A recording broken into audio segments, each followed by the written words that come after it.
Hey, what's up, VC? It's Steve again, Harmless Rebel, and it's time for another edition of What's Spinning. Like I mentioned a few videos back, I'm spending about an hour and a half in the car a day, hour and a half to 2 hours because of my new job, and because I've been pulling out a lot of CDs and finally getting around to spinning some stuff that's been in my just in pile, some of it for a couple of years to be perfectly honest. But so I wanted to just kind of show you some of the stuff because there's some really cool stuff in here. We'll start off with what's playing in the background. We're listening to Overnight Sensation by Motorhead. This isn't my favorite. This may be one of my least favorite Motorhead albums. There's a couple good songs on here, but this just kind of never stood up. Is a favorite of mine. But there's actually going to be a couple Motorheads in here. I think there's 3 or 4. I've been on a big Motorhead kick lately.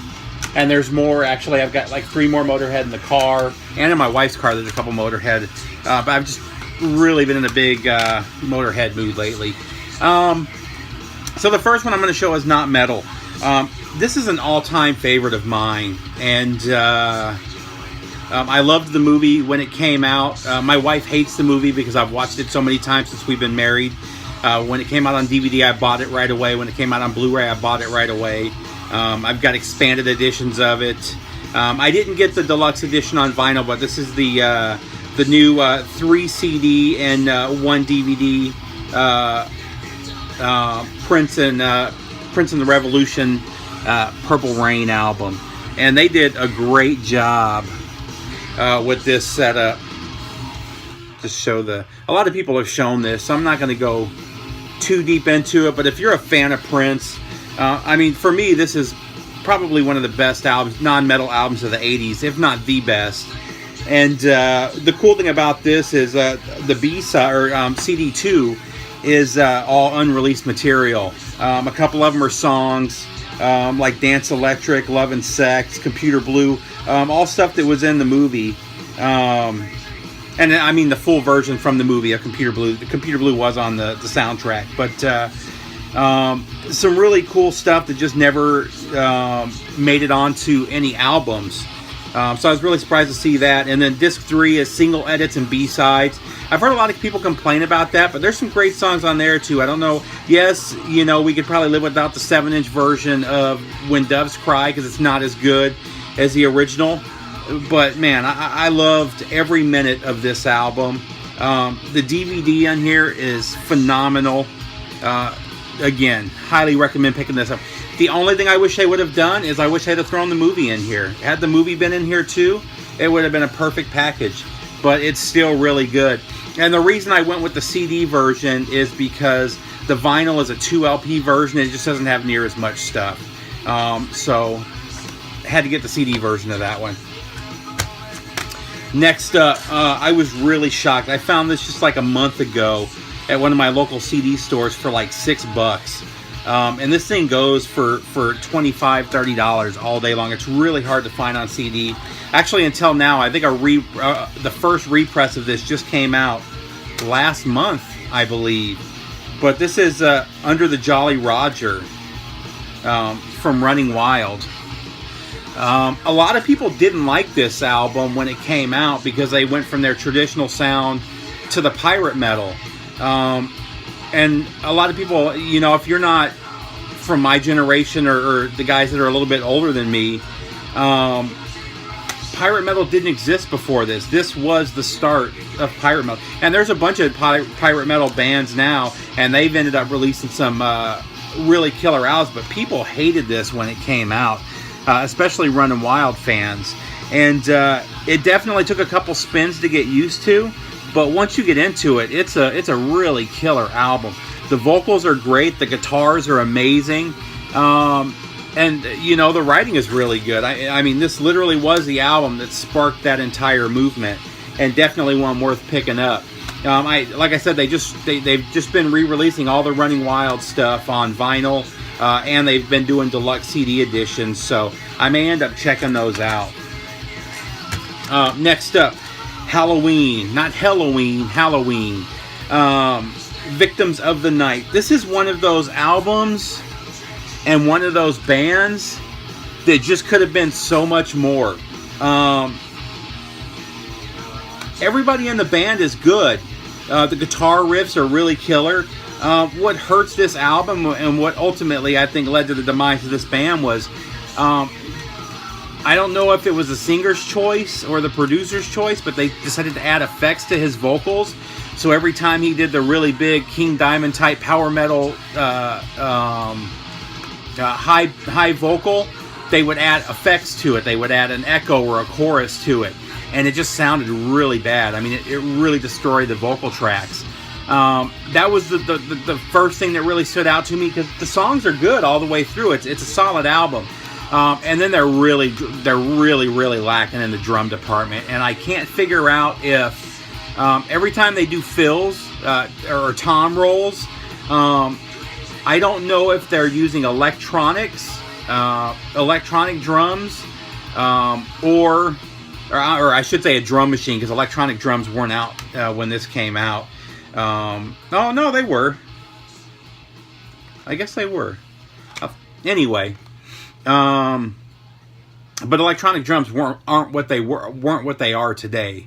But they were either using electronic pads or they were using rototoms. Either way, they sound like shit. Every time he did a drum fill or a drum roll, it ruins the entire drum track. So I don't know if he just wasn't good enough and he was using a drum machine, or if he was using rototoms. If you're not familiar with rototoms, rototoms are about the same size as normal toms, the heads are, but they've got really small sidewalls instead of the deep ones. And it gives us this really, it's just a different sound. And it's cool. You hear it in prog bands. Neil Peart uses them on occasion, but not for a heavy metal band. And like I said, the drums just kind of kill this. But still, there's some good stuff here. And it's worth checking out. Next up, a little bit of punk. Punk rockabilly. One of my favorite bands, this is Social Distortion. This is live at the Roxy, and this was 98, I believe. I'm trying to think when this came out, though, what tour this was. It may have been the 97 or 98 tour, but and I think it was taken from a couple shows over the course of a couple days at the Roxy. But really killer live set. It did come out on vinyl when this first came out back in 98, but man, they go for $75 to a couple $100. But I would love to find that. But regardless, killer one. I just felt like listening to a little bit of Social Distortion. This was a recent pickup. Initially, I was disappointed, but ultimately, it's still a great little set of tracks. This is Molly Hatchet, Cut to the Bone. When I grabbed it, I thought it was live, just based on the cover. I mean, it doesn't say anywhere that it's live, but it's got, all their hits from... Sorry about that, had a call come through. But I was showing the Molly Hatchet, Cut to the Bone. As I was saying, it's got all of their hits from the 70s through the early 90s. And, I mean, it's just a great comp. It's just not what I was expecting. Definitely worth having in the collection if you're a Molly Hatchet fan. But it's, like I said, it's more of a greatest hits, and that's not what I was expecting when I put it on the CD player. Next up, this just came out a couple weeks ago. This is a 4-song EP from Mastodon. I was surprised to see it because they just had an album come out earlier this year, which I do like. I'm so-so on this. I need to give it a couple more spins. But this is called Cold Dark Place. And it's all unreleased tracks, which is kind of cool. Sorry, it's kind of hard to get past the glare to see the artwork. But the second time I listened to it, I liked it a little bit more. I have the same problem with this that I ultimately end up having with all the Mastodon stuff. I think they're an amazing band. I just think they overdo it. They shove too much stuff, too much atmosphere, too much everything into their tracks. They're great songwriters. They're all great musicians. But all the multi-tracking and overlays that they do, it's just too much stuff. and I've liked all but their first CD, but I just the re-listenability isn't there because it's just so much. Next up, a classic album, one that I don't think gets enough praise, to be perfectly honest, but this album is phenomenal. Made of Metal by Halford. When was this? 2010. This is just a phenomenal album. I love this thing from beginning to end. A product of Roy Z. Just highly recommend grabbing this one. I like this better than the Fight stuff, and I do like all the Fight albums as well. I actually, speaking of Neil Peart, I ended up picking this up at Goodwill. I had heard a lot of negative things about this album, so I kind of avoided it, and I ran across it for $2, so I grabbed it. This is Snakes and Arrows from Rush.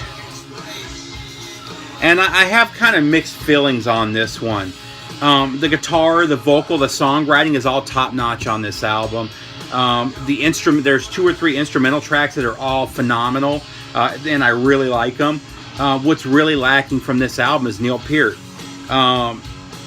It's just, don't take that the wrong way. The drumming is all good on this album, but that virtuoso drumming that he's known for, the amazing fills and rolls and just that progressive drumming that he does so well is missing from this album. It's more basic beats, you know, and don't get me wrong, he does them all perfectly, and the few rolls and fills he does do are really nice. I would probably put this towards the bottom of their catalog just based on that. You know, it's just a band known for phenomenal drumming. The bass on here is phenomenal, and so is the guitar. It's just the drums are lacking, and I think it really hurt that album. Next up, a little bit more Motorhead. This is No Sleep at All, live in England.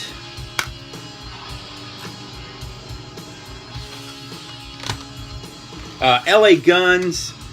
I kind of enjoyed this one.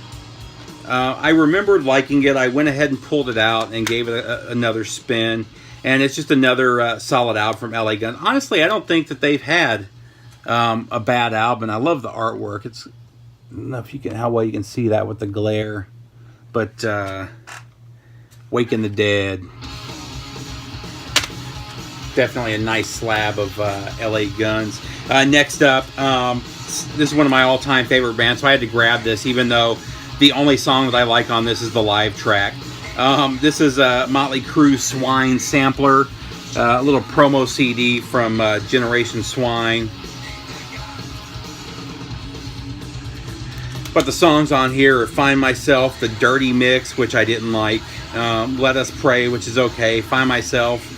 It's the clean version, so that's a complete waste. The best part about this is Shout at the Devil 1997. But I actually love that album art, and definitely I got to have it in the collection just as a Motley Crue fan. But I'll likely never listen to it again, to be perfectly honest. But I think I found it for like $1. Next up, I was just talking about this with Scott and with somebody. Oh, maybe in one of my last vinyl videos I talked about this. So I've liked pretty much everything that Halloween has released. The Kai Hansen era is unbeatable in my opinion. They'll never be that good again. I just don't think that they were ever as good without Kai Hansen. He was just that key element that they needed. But they've always put out solid albums. But the last 2 or 3 albums, I've just kind of I've been kind of ambivalent, you know. I've heard them all. They were decent. They were not anything that I would replay again. I just wasn't feeling it. I ran across this album for a couple of bucks. I think I paid like $4 for it. And I wasn't going to get it.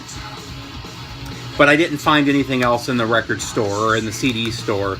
So I ended up, before I walked out, I went ahead and grabbed this. It's great. This is My God-Given Right. This came out in 2015. And I remember when it came out, and I remember hearing some pretty solid reviews and people talking about how they really liked it. And it's a phenomenal album from beginning to end. There's maybe 2 weak tracks on here, but other than that, I mean, it's just a killer. It's just killer Halloween. No, the writing is not as good as our early stuff, but again, Kai Hansen didn't write this stuff, you know. But if you're a fan of Halloween, if you like their stuff in the 90s, you're going to like this album. Recommend picking that one up. This one is killer. The World Is Yours. Again, more Motorhead. Ended up finding this for like $7. This is the deluxe edition with the Live from Wacken 2006. Unfortunately, it's only a couple of tracks. It's only 4 tracks. But what's cool about this is they did Fast and Loose on here, which they don't do live very often. And this was one of them that they hadn't done live in, I think he said like 2 decades. Maybe it was 10 years. But they hadn't done this in like 10 or 20 years live. And I've always loved Fast and Loose. But just a killer album from Motorhead. This was 2009, I think, 2010 when this came out. One that I highly recommend grabbing. M.O.D. M.O.D. The singer and his best friend, the singer from my the first singer from my band, Carl, which is a funny story. The name of my first band was Siege, and we had this singer Carl, who was a really good friend of ours. And it may have been his idea to start the band, to be perfectly honest, or he was definitely instrumental in it. And so anyway, you know, we had been practicing for 2 or 3 months and trying to put aside money. I had a drum kit. Mike, the guitarist, had a killer half stack. I want to say he had he may have already had his Mesa Boogie half stack, but he had this amazing Jackson Kelly Pro. Same one that Marty Friedman played back in the early 90s. One of the best sounding, it's still one of my all-time favorite sounding guitars. And then our bass player had a really nice Trace Elliott setup, Trace Elliott half stack, but we didn't have a PA. So we ended up saving up for 2 or 3 months, and we were practicing this whole time. And he was practicing his vocals, we just couldn't hear it. And then we finally got the money together for a PA, and dude, it was so bad. Carl was completely tone deaf. And we felt so horrible when we had to pull him aside, because he was really instrumental in us starting out the band. And ended up having to tell him that he was tone deaf. I mean, it was bad. He couldn't hear it, though. So finally we recorded something. We had somebody hold up a recorder, and he listened to it, and then he finally got it. But, oh my God. Sorry. But he was a real big fan of M.O.D. and S.O.D. I really wasn't. I thought that they were a little bit goofy. But I ran across this a couple months ago and grabbed it. I forgot how bad these guys were. Or how bad some of their lyrics were. I shouldn't say that. The band is great. These guys, this is the hits. This is M.O.D. Loved by Thousands, Hated by Millions, which is an amazing album title. But just look up the lyrics for AIDS. Oh my God, so bad. AIDS. There were a couple other ones in here that are really bad. Bubble Butt. I mean, Spandex Enormity. Spandex Enormity is hilarious. That's about fat chicks wearing spandex, which and all their lyrics were meant to be funny. It was all tongue in cheek, but man, people would be rioting if AIDS came out. The song AIDS came out today, and this was the early days. This was 95. So we were just really starting to get the real education on AIDS, and this was kind of the peak. When it was really a death sentence, or when even HIV, you got HIV, it was a death sentence. You were going to be dead within a few years. But it's a fun listen. Like I said, he was really into them. I checked them out. I thought that they were just too goofy. I was more into like the Sacred Reichs and the more political stuff at the time. And Sacred Reich is still one of my all-time favorite bands. But like I said, Sacred Reich, Sepultura, that's the stuff I was into. And M.O.D. just didn't do it for me. But man, now I love it. Next up, Dying for the World, Wasp. This is such an underrated album. Blackie hasn't put out a bad album. If you've fallen off and haven't listened to any of the 90s or 2000s Wasp, you're really missing out. He's been putting out phenomenal stuff. And this one was really poignant, because this one he wrote right after the towers came down, and it's on September 11th. This was released in 2002, and just beginning to end, just phenomenal writing.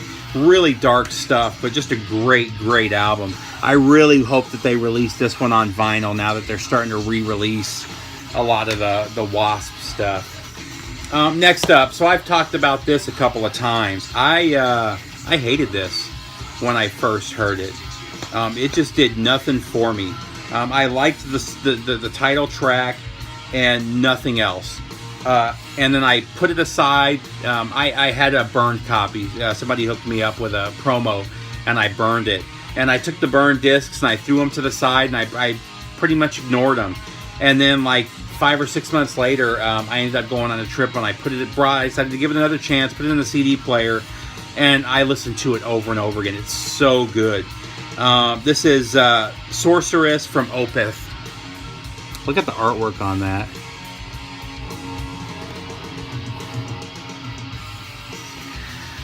What I really didn't like about it was just the fact that it's not metal. The only metal riff or hard rock riff is on the song Sorceress. The rest of it is just straight up prog, but it's really good prog. I mean, they take the best of 70s, 80s, and 90s prog and mix it all together and just put out a phenomenal album. This album is, the musicianship is 9 out of 10. It's just really good, and I highly recommend picking this one up. Now I got to go and find this one on vinyl too. Hopefully it sounds good, because their last album sounded like shit on vinyl. Last but not least for this video, I think we've gone on long enough. This was a blind buy. I bought it for $6.80, basically because it was Metal Blade. And I was listening to, I looked it up on the phone, and it said it was hard or metal / death metal. So I went ahead and went for it. I figured, what the heck. And what it is it's basically traditional death metal with power metal vocals. The name of the band is Charmed Walls of the Damned. I believe this is the only album that they released. But it doesn't say anything in about who the musicians are. But about 4 songs into it, it was really weird. It took me 2 or 3 songs to get into it, because the mix of the power metal vocals and the death metal, the technical death metal music track, it was just different. But when I got into it, I was really feeling it. But then it really started to sound familiar. So I had to look it up on the internet, and I was really shocked to find out that this is now I'm going to draw a blank. I can't think of his name, but I was blown away to find out that it was, the reason it was so familiar to me is I knew everybody in the band. You have Tim Ripper Owens on vocals, you've got Steve DiGiorgio and Richard Christie from Death. And then on vocals, you've got, what's Sukoff's first name? Jason Sukoff, who is, the interesting thing about him, he's on guitar. He writes most of the music for Trivium, and he's a super producer. He's produced probably 200 albums. Just about every death metal band out there, he's been involved in the production or the engineering. What's cool about that is he does it from a wheelchair. Killer album though. If you're a fan of Ripper Owens or a fan of Death, especially their later stuff, I would definitely check out this album. I'm not sure if they have anything else. Oh, you know what? There's a booklet in there. I never even noticed. Oh, there you go. Richard Christie on drums, Jason Sukoff on guitar, Tim Ripper Owens on vocals, and Steve DiGiorgio on bass. But again, one that I highly recommend. That's it, guys. Take care. I'm not sure when I'm going to post this. I may already be in Baltimore. I'm a few days away from leaving right now, so I'm kind of putting together a bunch of videos that I can release while I'm there. I'll probably do a couple while I'm there too, but I'm going to be in a hotel for 6 weeks, so I won't be listening to a lot of vinyl or CDs. But regardless, I'll talk to you soon. Take care, BC.